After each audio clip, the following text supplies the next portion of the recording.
Pese a que los niños han existido desde el origen mismo de la humanidad, la literatura infantil es apenas una reciente invención de poco más de 200 años. A continuación, en Ayer y Hoy en el Arte, entérate de cómo surgió esta modalidad del arte escrito y su relevancia en la actualidad. Acompáñanos. La literatura infantil como concepto en el mundo occidental es algo relativamente nuevo, y es que la infancia comenzó a ser considerada una etapa fundamental en el desarrollo humano a partir de mediados del siglo XVIII, pues antiguamente los niños eran vistos como adultos en miniatura a los que no se les ponía mayor consideración que la de asegurar un rápido crecimiento para ingresar en la fuerza laboral. Así, ideales como los derechos de los niños, la educación o el ocio no cobran importancia institucional y académica hasta bien entrado el siglo XX.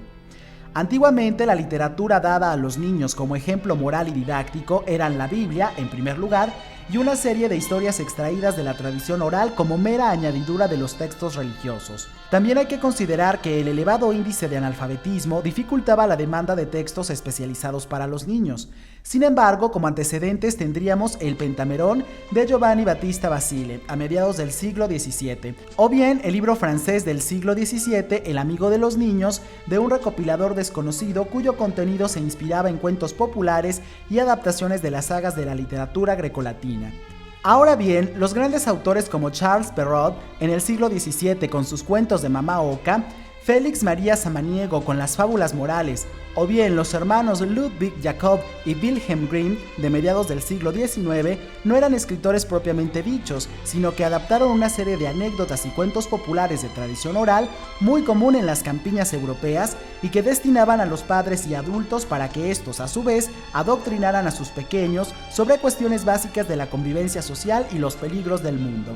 En cuentos como Caperucita Roja, Hansel y Gretel, La Sirenita o El Rey Rana, abunda de todo menos ingenuidad y simplismo. Cada historia es una bien elaborada parábola moral del ser humano en relación con los poderes del mundo exterior, aparentemente fantástico. Posteriormente aparecerían las adaptaciones literarias de libros para adultos como Robinson Crusoe de Daniel Defoe, Los viajes de Gulliver de Jonathan Swift, Alicia en el País de las Maravillas de Lewis Carroll, Viaje al centro de la Tierra de Julio Verne, El gigante egoísta y otros cuentos de Oscar Wilde, entre otros. Estos libros, escritos en el siglo XIX y adaptados casi inmediatamente a manera de novelas por entrega o de folletín en los suplementos de periódicos, se convertirían en los clásicos de aventuras juveniles, hoy en día tan socorridos en el sistema de educación básica en nuestro país.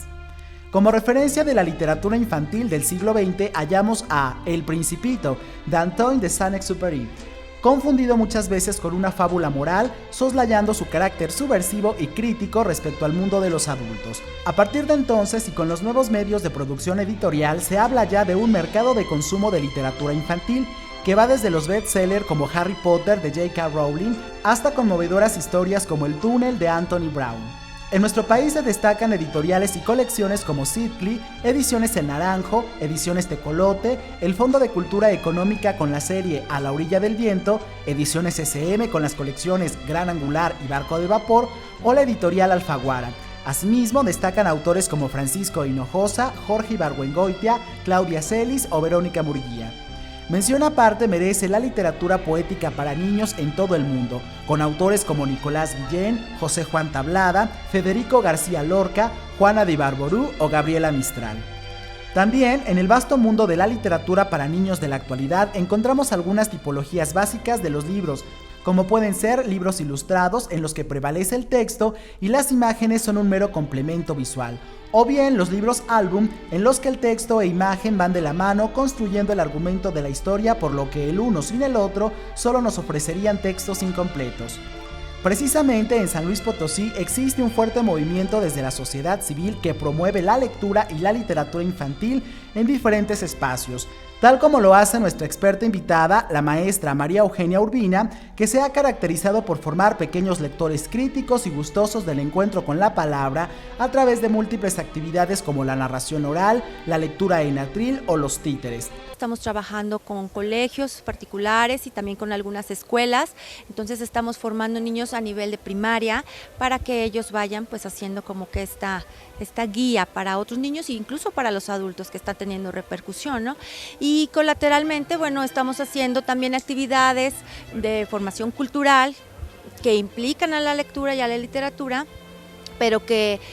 amplían toda esta pues, información personal que el niño va adquiriendo para acercarse al arte en general. Por último, queremos decirte que incentives en los pequeños las visitas a las bibliotecas y librerías de nuestra ciudad, para que el hábito comience como algo cotidiano y con el paso del tiempo llegue a convertirse en una gran afición.